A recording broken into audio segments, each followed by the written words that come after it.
that. Amazing. And we'll push that out to the folks who weren't able to make it in person. So we have a few folks here. There's a lot of folks in person with Garrett's camera over there.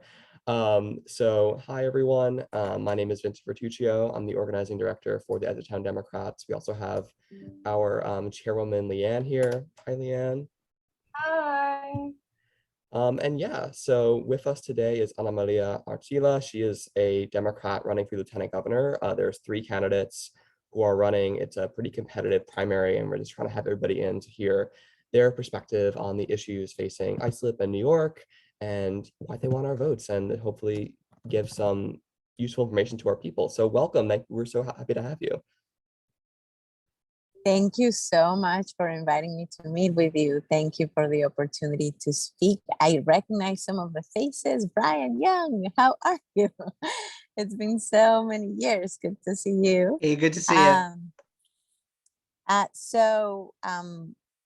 Is the format that I just speak for a little bit and then you ask me a few questions? Maybe unmute myself. So yeah, just give a little bit about yourself while you're running. And I'll ask you a few questions that we put together, and then we'll turn it over to folks to submit questions in the chat. Amazing. Well, first of all, apologies for calling in from a car. I am in between events, but I wanted to join. So good evening, everyone. My name is Ana María Archila. I am a candidate for lieutenant governor, and I have spent the last 20 years building organizations that fight for working families. I am a mother, I'm an immigrant, I'm a queer Latina.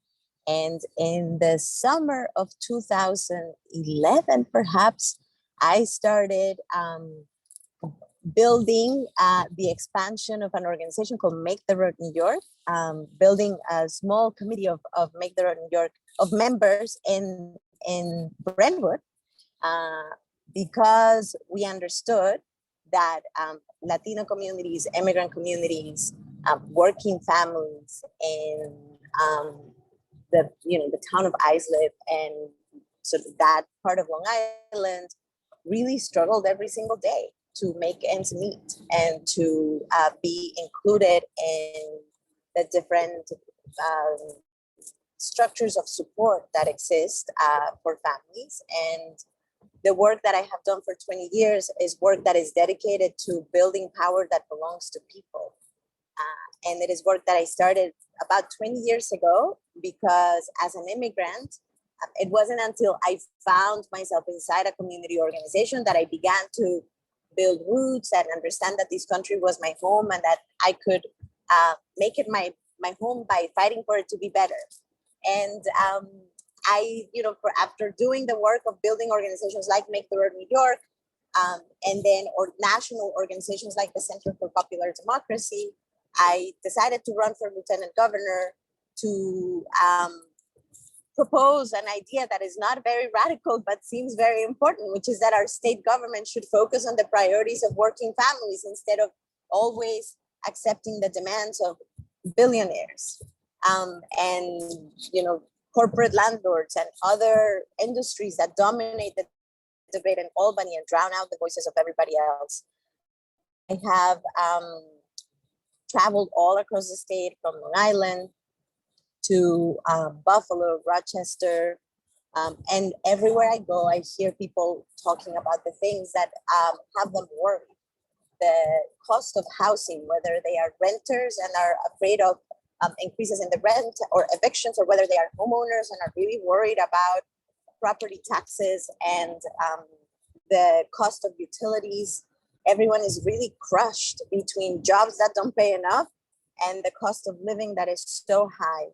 And for a state as rich as New York, a state that has so many resources, it is really unacceptable that most New Yorkers are struggling to make ends meet. And Albany, our state government, could do so much about that, about the realities, the challenges that people are facing, if it focused on those challenges every single day. So I am proposing this, not radical idea, which is that that's what our state government should do. And the lieutenant governor should be an ally to communities that are trying to advance solutions that help working families.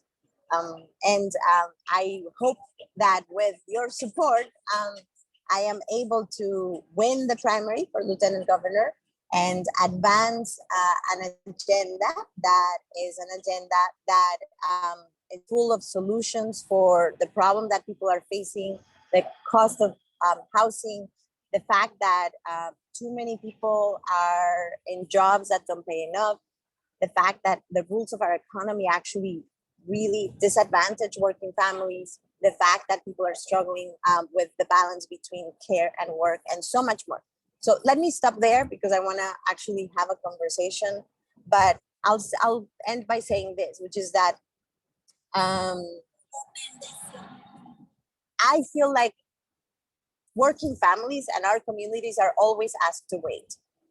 That Albany always says there is no money to tackle the challenges that kids are facing in schools. There is no money to build more affordable housing. There is no money to expand access to childcare, for childcare that includes everyone. But I think that's not true.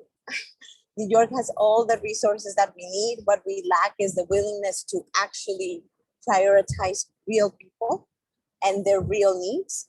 And that's what I want to do. And as lieutenant governor, I want to embody this role as a more independent voice, someone who's not going across the state just cutting ribbons, but actually waking up every day, lifting up the priorities of working families. And if I am elected, if I am so lucky to win the primary, I will be the first Latina and the first queer person elected statewide. And that matters only if I am willing to bring the experiences of the communities that raised me into the halls of power. And that's what I would do, because that's what I have done for 20 years. Amazing. Thank you so much for that. So the first question that we sort of put together was, in some ways you're running against like a sort of semi-incumbent. It's a weird situation given all that's happened. What is particularly looking at the last session and their first shot at power and making change in the state, what do you think are some issues where the incumbents and the state and Democrats in power in New York sort of failed to meet needs? How would you have done differently, and how would an administration that you're a part of led in a different way? What priorities do you think weren't met? That's a great question. So we are in a moment when people are facing real crisis, on many different fronts of their lives. One of the things that I think was a huge failed opportunity is actually taking bold action on climate. There were several pieces of legislation that are widely popular, like the renewable power bill that would have allowed the New York State Power Authority to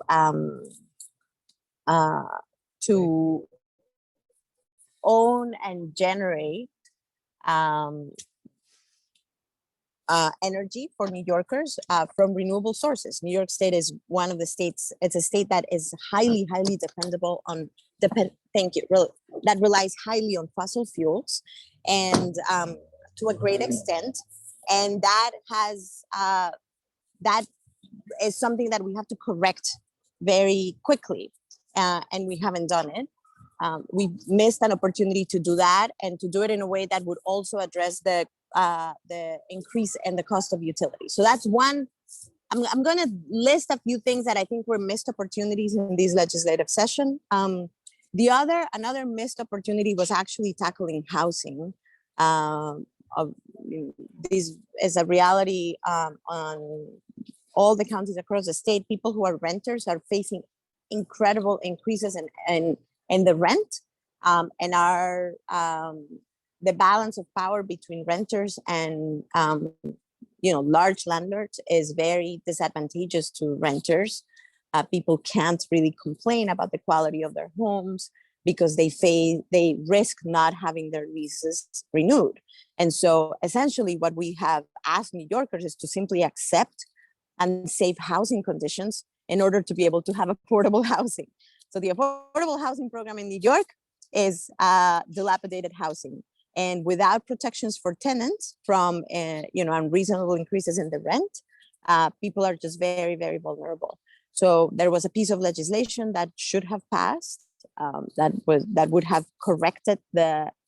have created more protections for tenants from unfair evictions, and that was not done. And I'm really worried because I think evictions are going to happen now. If we do it next year, it'll be too late. There were obviously big debates in the budget season about how to invest public resources. The governor decided that what she was going to fight for was she was going to fight for a stadium that a billionaire demanded in a city like Buffalo, where half of the children live in poverty. And in a moment when people are still recovering from the pandemic, I think those kinds of public investments are the wrong kinds of investments. And we need to actually be putting money in people's pockets. We need to be investing in the things that keep people safe, like housing and healthcare and childcare and elder care. Another missed opportunity was actually raising the wage. Lots of New Yorkers are having a really hard time paying the basics. And this is a moment when we just need to, raise the floor so that people can afford life as it costs now. And there was a piece of legislation in the Senate and the Assembly that did not move. Those are some of the examples of things that I think were missed opportunities in this legislative session. I'll say this, that, from having organized on Long Island and having really, and especially in Brentwood, and having spent a lot of time building with people who have made Islip and the surrounding communities their home, I know that the sort of the challenges that people are facing right now are not new. They're just more acute right now. We cannot actually address the needs that New Yorkers have if we don't ask the richest few to contribute. It is not fair for people who are homeowners, who have most of their wealth, and their earnings expressed in the value of their homes. It's not fair for only working class and middle class families to be contributing and paying for most of the public infrastructure, while the richest few just pay a very minimal portion of their wealth, and they're actually none of their wealth and a little bit of their income in taxes. New York has 125 billionaires, and these billionaires made just in the last 2 years, $228 billion in new wealth. And that's $8 billion more than the state budget. And we are not taxing a single cent of that, while everybody else is stressed out about property taxes and the cost of living. We have to ask the richest few to contribute. That is a must. In order to have a just society, the richest New Yorkers have to give their fair share. And that will help us address the crisis that people are facing in many different aspects of their life. Thank you. So we have one more committee question, and then we're going to move into individual folks. If you want to ask a question when we get there, you can just DM me in the chat, or if you'd like to actually ask your question with words and voices, just DM me that you want to do that, and I'll give you that opportunity and I'll call you out. I know we already have one lined up, so just feel free to send me those messages. But so the other question that we developed was a big point of contention within the Long Island sort of political sphere has been criminal justice reform in New York, and more so the messaging around it. I think most of us agree that it is really urgent that we address the crisis of white supremacy in America and in New York, and how embedded it is into our criminal justice system, and that we, envision solutions that combat mass incarceration. But there's been a frustration that it seems like we pass these policies and then we proceed to run away from them, and we suffer electoral consequences. So how do you think, as a candidate who's committed to bold criminal justice reform and fighting those systems, how do you think that when we pass policies like that, we can make sure that we're sticking with them and that we're not losing voters? I think we have to remind people that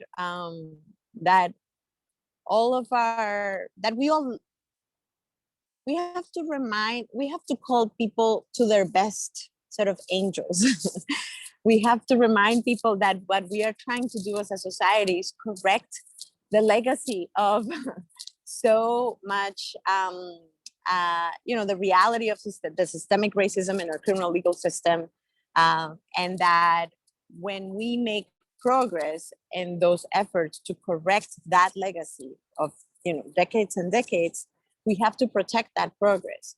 I think we also need to talk about the stories that illustrate the reforms and the reason for those, instead of just running away from the victories that our communities are succeeding in winning. The story that animated the reforms to the cash bail system, and the reforms to the incarceration of children. Well, the story that animated those fights was the story of Khalif Browder, who was a young child, Black child, who was arrested for stealing a backpack, accused of stealing a backpack, thrown in Rikers for years, through almost 3 years, many of those in solitary confinement. His family didn't have the money to pay cash bail, and so he languished in jail without access to the evidence against him. And eventually, after almost 3 years, he was finally allowed to walk free, because the prosecutors conceded that they didn't have evidence against him. But this was a child who languished in jail for 3 years, accused of stealing a backpack.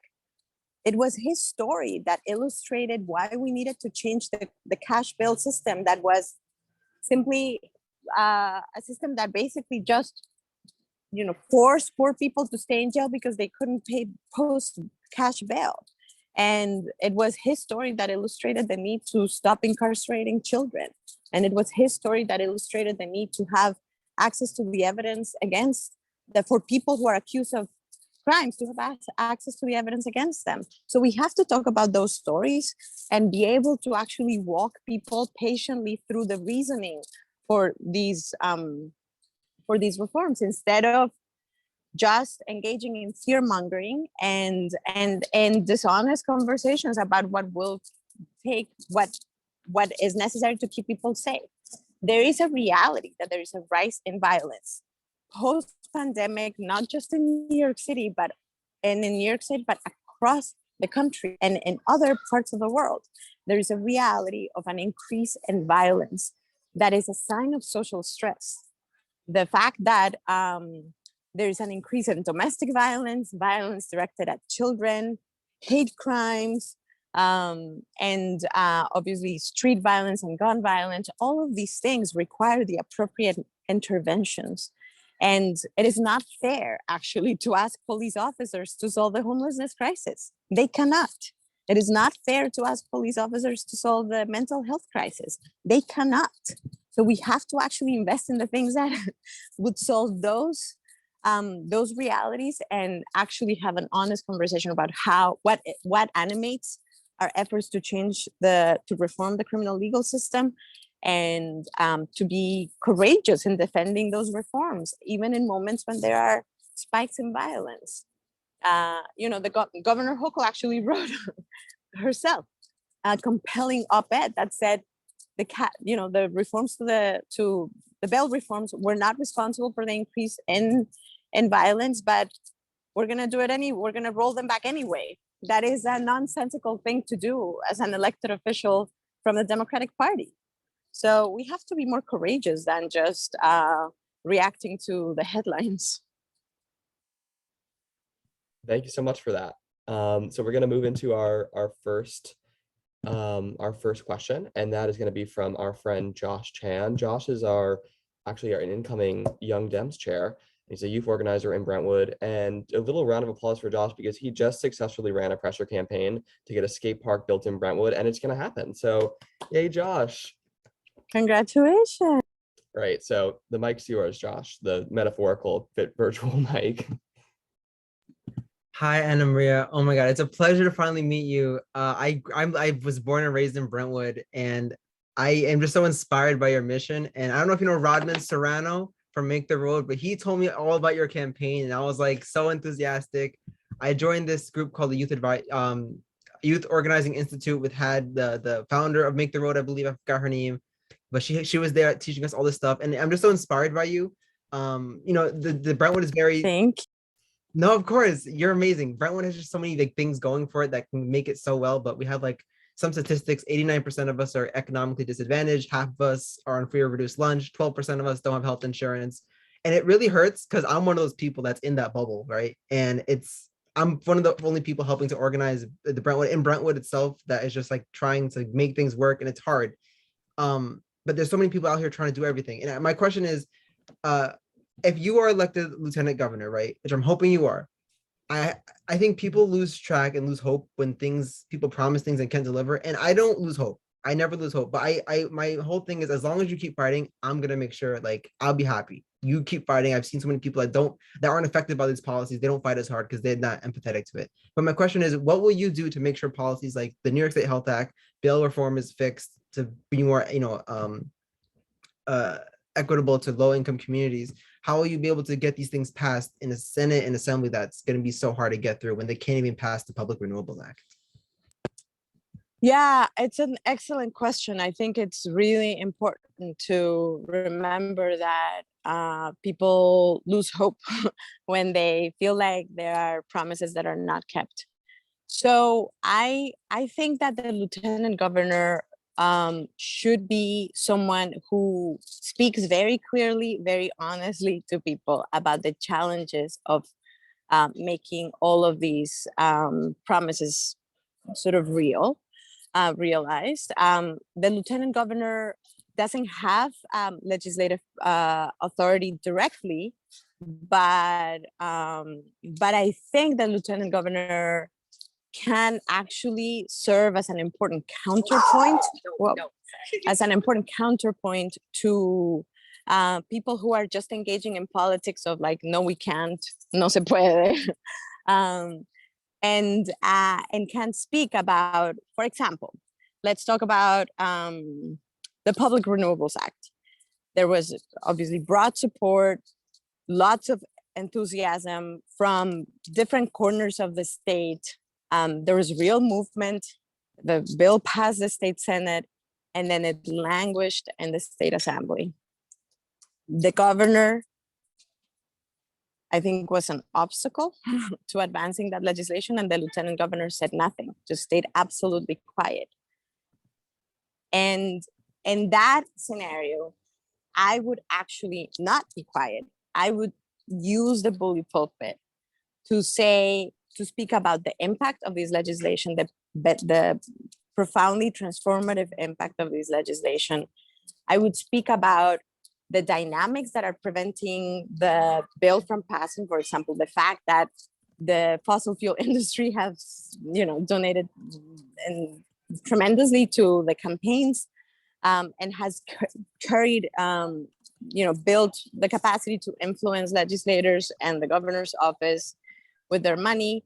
And I would just, instead of just being a quiet figure in the background, I would actively partner and strategize with people on the ground and with legislators who are advancing these priorities to add an additional powerful push. This is why I think the lieutenant governor, serving not as a representative of the governor, but as a partner to people, is a really powerful idea, because these offices directly elected by people. So whoever wins the lieutenant governor's race actually has a mandate from people directly to address the priorities that people are facing, and to use that role to help unlock some of the dynamics that make legislation, like widely popular legislation like the renewable power legislation, more viable. So I think that, it's like the like way that politics just like, and the legislative process tends to be opaque and obscure, contributes to that experience of feeling like nothing is moving and being demoralized. And I think lifting the veil and making that more visible helps people understand where to drive their pressure, where to present their outrage, how to push, and how to win. Awesome. Thank you so much for that. And I realized that my microphone is unmuted and probably those noises were coming through. So that's great. Thank you so much for that. So we have like one or two more questions, and then I'm gonna we'll try to close out by like 9:10, 9:15, because I know you have other things. But Derek. Oh yeah. So hi, Maria. Nice to meet you. I'm the secretary of the Islip Town Dems too, actually, and just wanted to ask one. You kind of already answered it, actually, I guess. But one thing that's happened here in Central Islip recently has been that the governor's office awarded a $10 million grant, downtown revitalization, in 2018. Now, 4 years later, we haven't really seen a lot of anything come from that. So I guess just how would you push to make sure that these sort of projects are completed on time and that they're done in a way that's that delivers back to the community rather than languishing in a with the local town government or somewhere just down the line?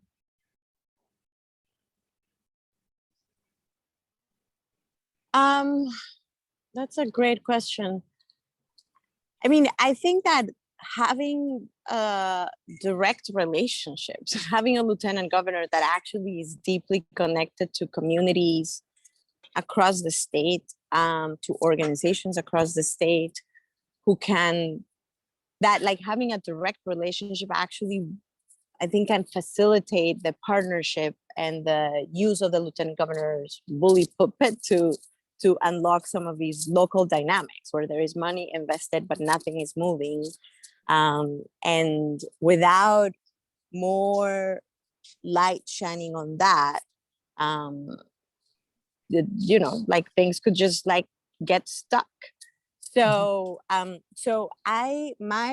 envision the role of lieutenant governor as being very, very deeply connected on the ground with people. This is partly why I have run the campaign the way I have run it, traveling across the state, meeting with folks who are not just the politicals, but meeting with regular people and really elevating a very clear agenda.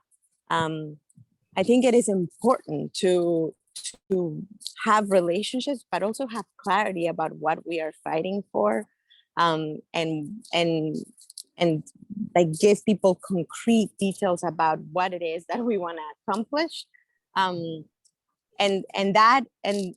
I think I don't know enough about why exactly the money has not been sort of put, why people are not feeling the presence of that money and what the dynamics are. But I know that if we are in relationship with one another, my ability to actually intervene in a helpful way to support the local communities who really want these resources to actually be hitting the ground and impacting people in good ways, that is essential. Having a direct relationship is essential. And this is again why my vision of the lieutenant governor's role is actually not oriented around representing the governor, but rather representing the people inside the governor's mansion, having a direct, active, engaged relationship with people all across the state. Thank you. Yeah, thank you so much. So Garrett.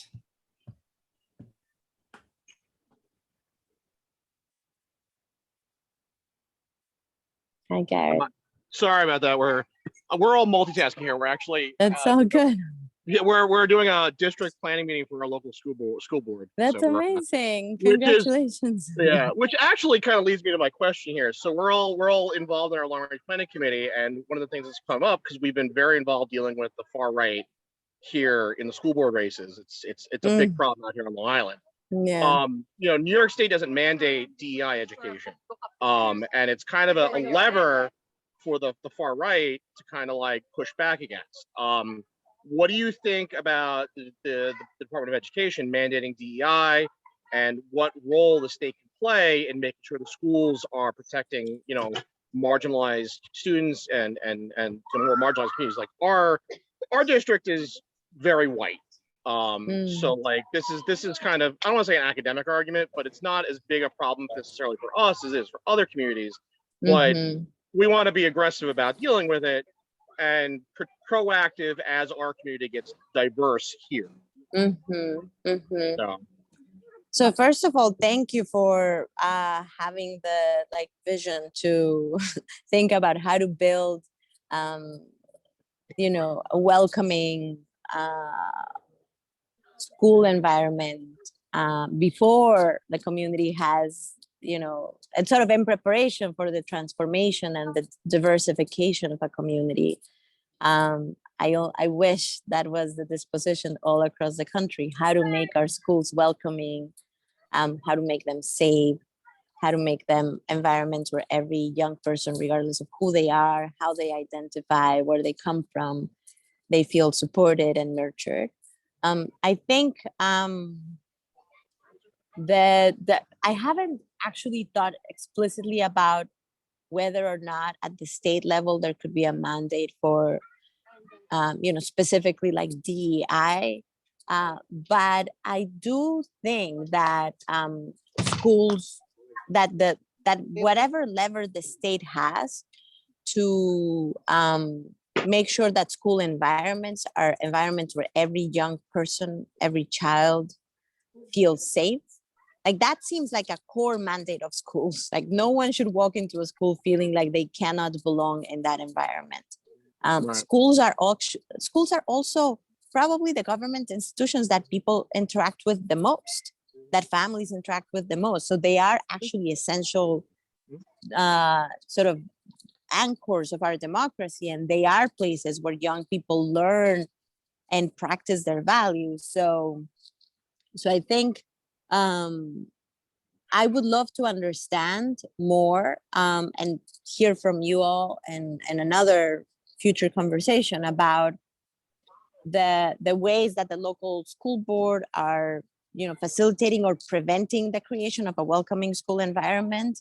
I know that the right wing has actually been very dedicated for decades, actually, to building a constituency by engaging in local school board fights, and progressives and like people who believe in a more inclusive society, just like we are behind, and Vince, Vince, I now can tell fighting you, a defense. Yeah, we went to war here in April and May. It was a long couple of months. yeah. Thank you for Um, doing that. Thank you for doing that.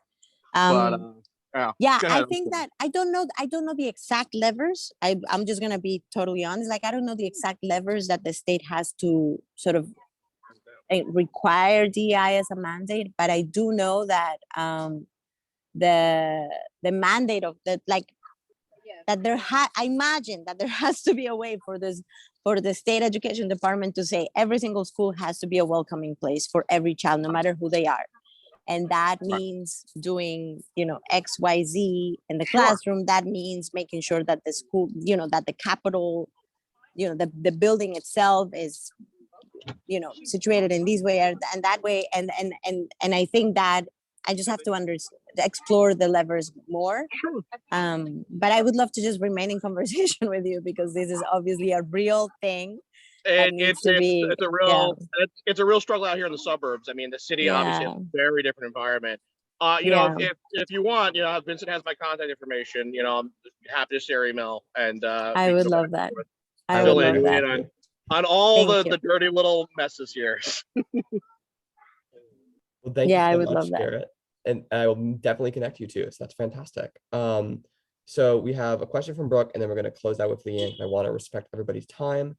So Brooke, I'm going to read out because she is folding laundry. So in Suffolk County, 48% of the women seeking emergency housing are returning to emergency housing. They're returning customers.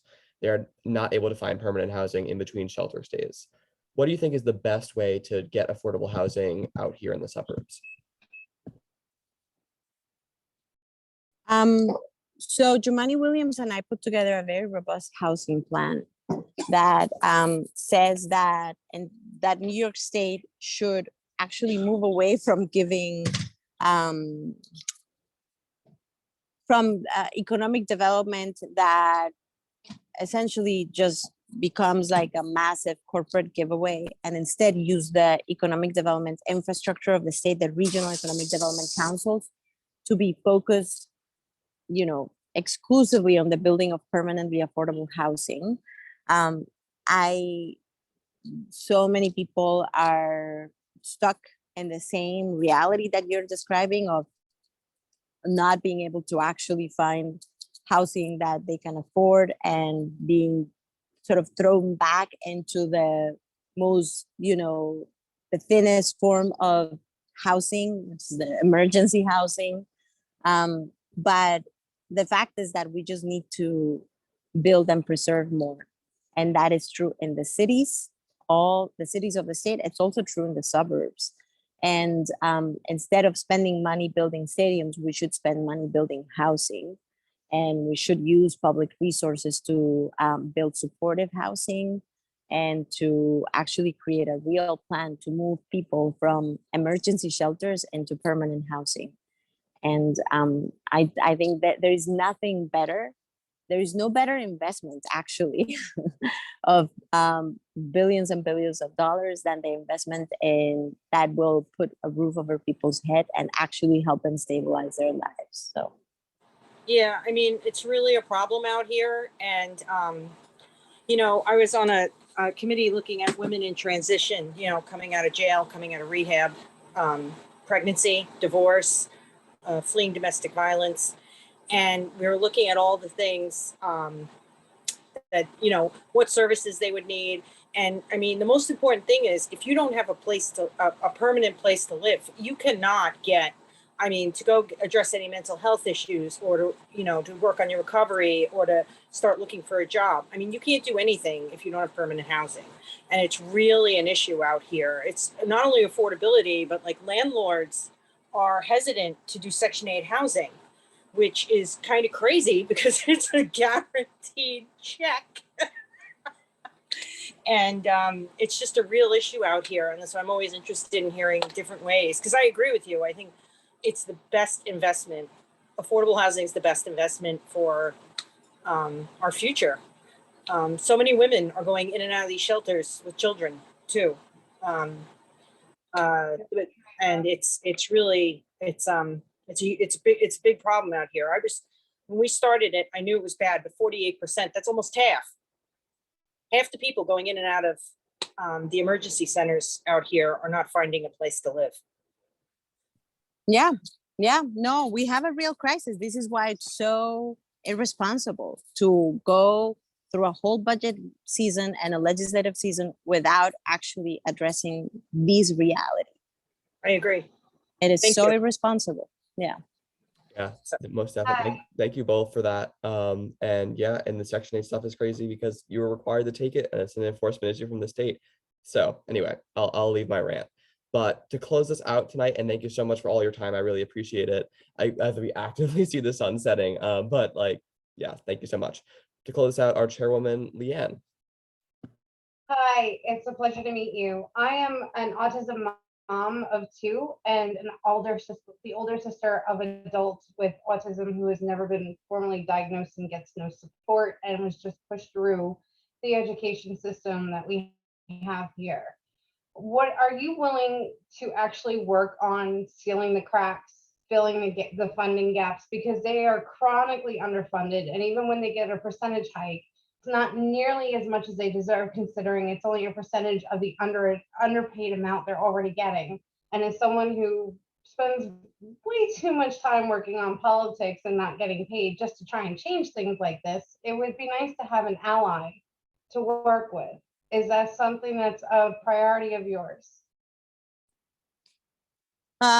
Yes, I'll tell you that the priorities of mine are the things that matter to people: housing, healthcare, childcare, education.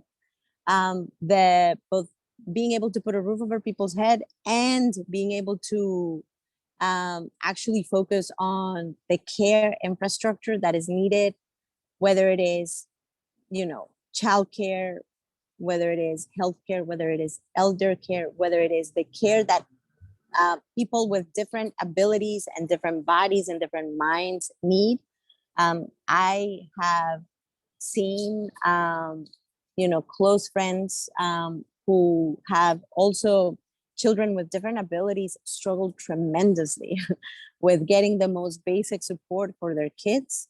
And we are asking people to do impossible things, while we are allowing the same, you know, like, you know, richest few to make demands and to, you know, use public resources that should be going to actually strengthening the educational system for kids with different needs, for all kids with different and specific needs. Instead of investing in that, we are investing in stadiums and other things that actually do not tackle that reality. So we have not put together a platform that's specifically about, you know, the educational needs and the support, the other forms of support for people living with autism and other different sort of variations of the human spectrum. But I hear it again and again that what we have is not enough, and that families who are providing care are being put in impossible positions.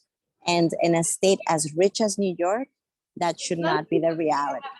The system is so absolutely archaic, absolutely impossible to use. There's no guidelines. Everything takes forever. But there's simple administrative fixes we could be making. If only lawmakers were willing to sit down with the actual parents to have to use it. Would you be one of those? Yeah.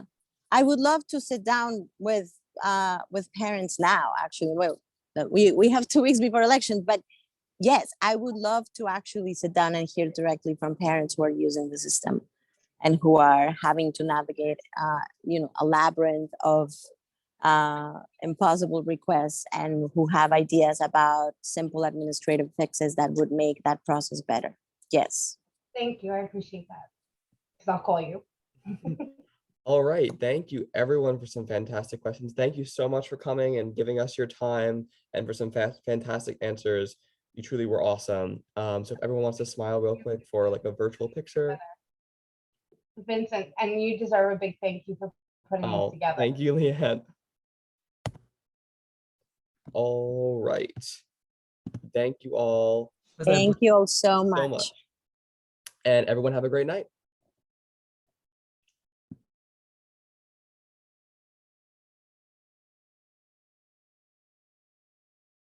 Do I stay? Oh, okay. Thank you for coming, Brooke. We're now gonna have. I'll go. Good night, guys. Good Thank night. you.